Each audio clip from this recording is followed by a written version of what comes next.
Welcome back to Unsolicited Feedback, the podcast where we cut through the noise, skip the corporate jargon, and get real about what actually drives results. Because let's be honest, hope is not a business strategy. I'm your host, Chuck Knabusch, the operations guy. After 40 plus years across the military, corporate America, and now entrepreneurship, I've seen what works, what breaks, and why leadership, planning, and execution are the great separators between average and exceptional results. Hey, as you're catching the replay, send your thoughts or challenges directly to me at chuck@1310.com, chuck@13ten.com. Your time matters, so let's jump straight into today's topic. How to tie SITREPs to performance management and incentives, so accountability stops being optional. Let me start with the hard truth. If your compensation system doesn't reinforce your reporting discipline will eventually collapse. You can implement SITREPs. You can embed them into leader standard work. You can structure meetings.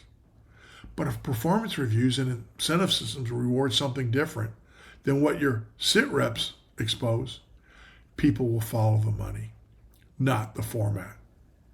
Hey, I've seen organizations implement beautiful reporting frameworks, crystal clear objectives, disciplined cadence, structured updates.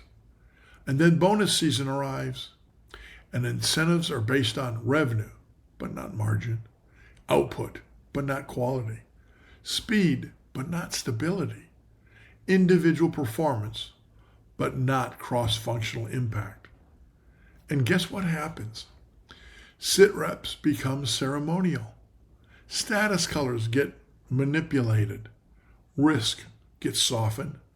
Red becomes dark yellow or orange.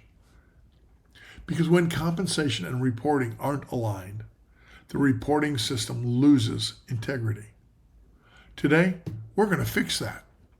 We're going to take SITREPs into performance management and incentive design, where culture either becomes real or becomes theater.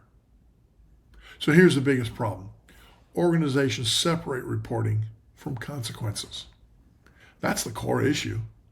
They treat SITREPs as communication tools, but not as accountability tools. And here's the additional challenge. Most incentive systems reward lagging indicators, while SITREPs surface leading ones.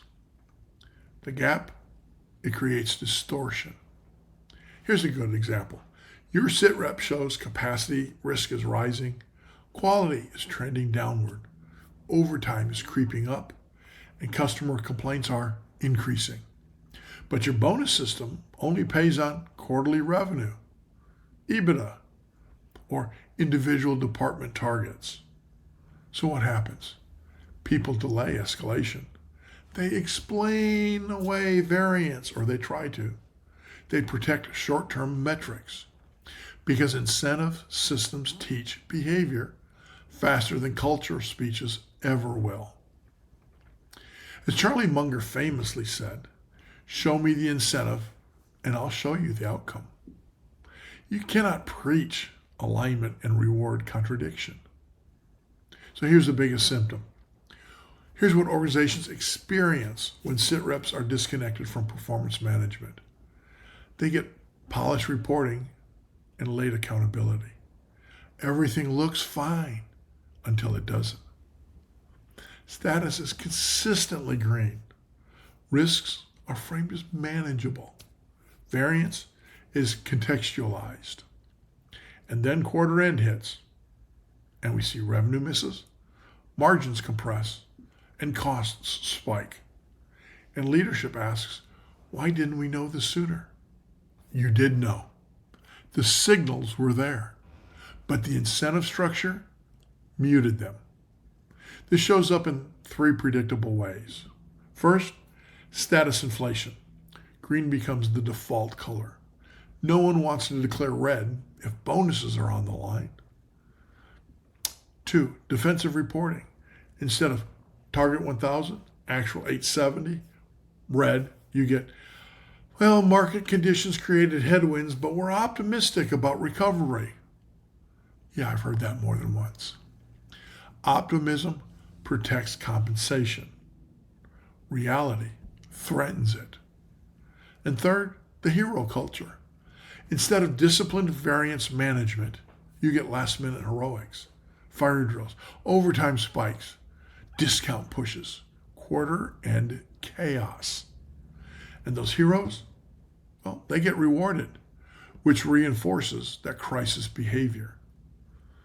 Research from the Incentive Research Foundation shows poorly aligned incentive plans often drive short-term gains at the expense of long-term performance stability.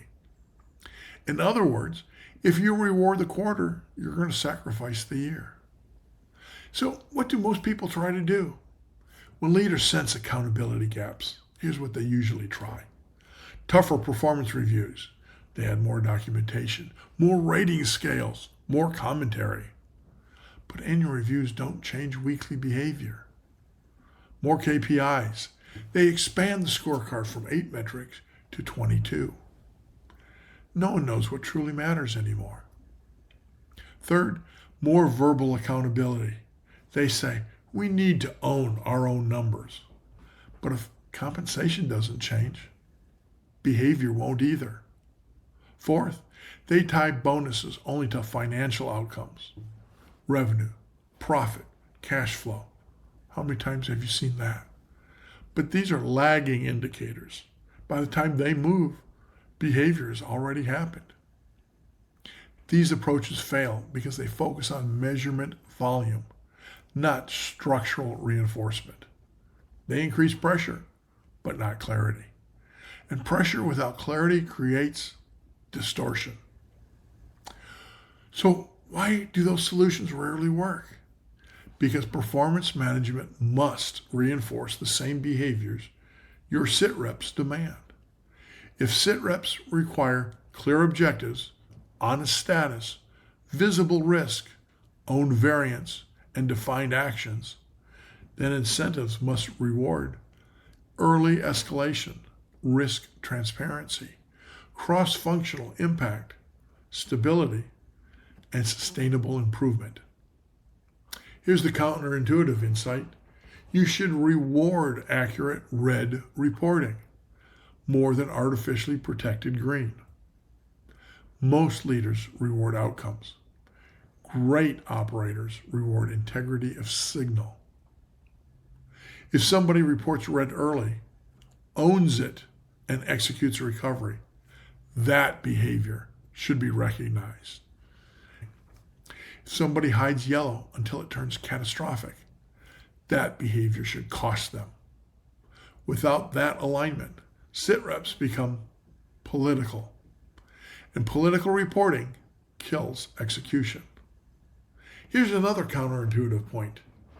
Individual-only incentives often sabotage cross-functional alignment. If sales is rewarded solely on revenue, they're going to discount. If operations is rewarded solely on cost per unit, they're going to resist flexibility. If procurement is rewarded solely on purchase price variance, they're going to buy cheap, not smart. Alignment requires shared consequence, and shared consequence must show up in compensation.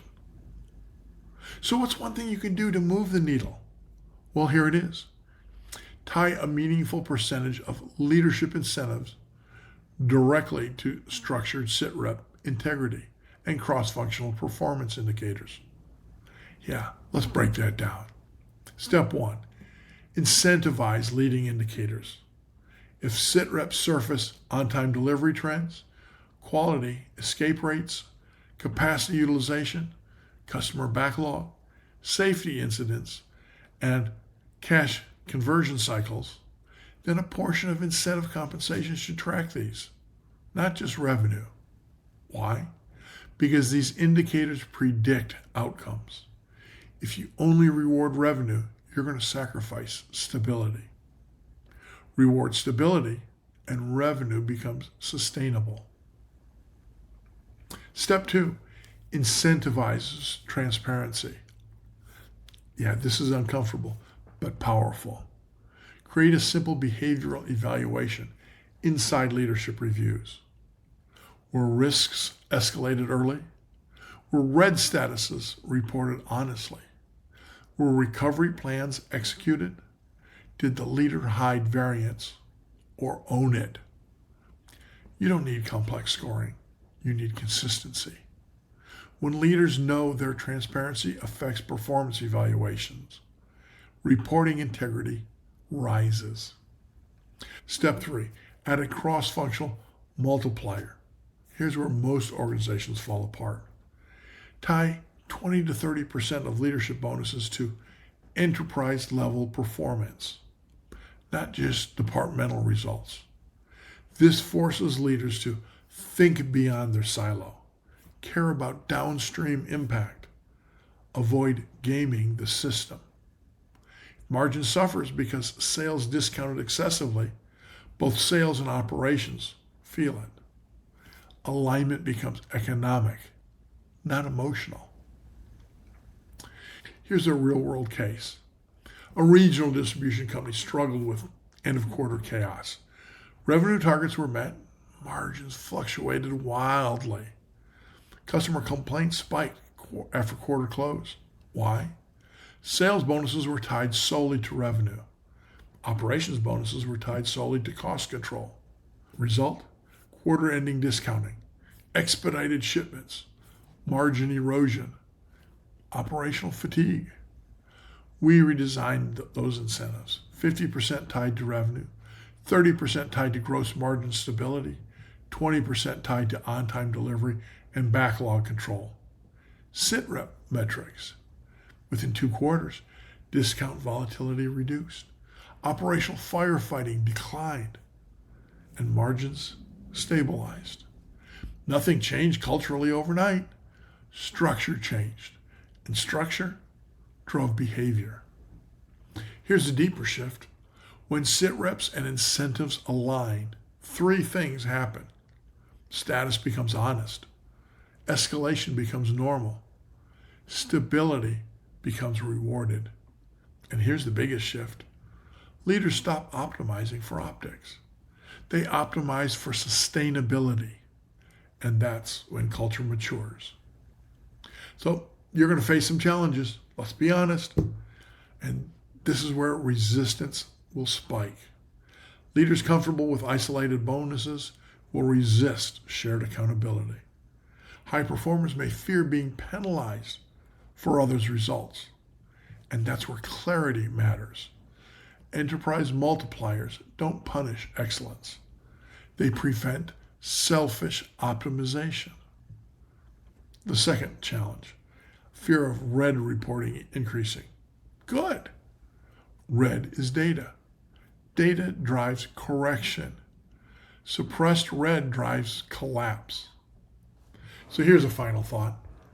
If your SITREPs live in meetings, but not in compensation structures, they're advisory, not authoritative. If your incentives reward short-term wins, but your SITREPs highlight long-term risk, your culture is going to fracture. Alignment is not declared. It's reinforced. And nothing reinforces behavior faster than incentives. So if you want honest reporting, early risk escalation, fewer quarter-end surprises, less hero culture, more sustainable execution, tie your SITREPs to performance management. Not symbolically, economically. Because hope doesn't scale. Structure does.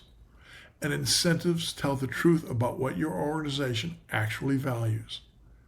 Hey, if this resonated, next time we can explore how to design a full operating system where reporting, cadence, incentives, and strategy reinforce each other without friction. Until then, follow the structure, follow the incentives, and make sure they point in the same direction. And that's a wrap for today's episode of Unsolicited Feedback. Thanks for joining me, but don't just nod along. Apply something from today's conversation, because results don't show up just from listening. They show up because you did something. Even one small action this week will move the needle further than a month of good intentions. And if you want to go deeper, scan the QR code. Schedule a 30-minute strategy chat. I'd love to hear how you're using planning, leadership, and execution to make sure hope never becomes your business strategy. Drop a comment, like the episode. I'm Chuck Knabusch. Until next time, stay focused, stay disciplined, and don't you dare rely on hope.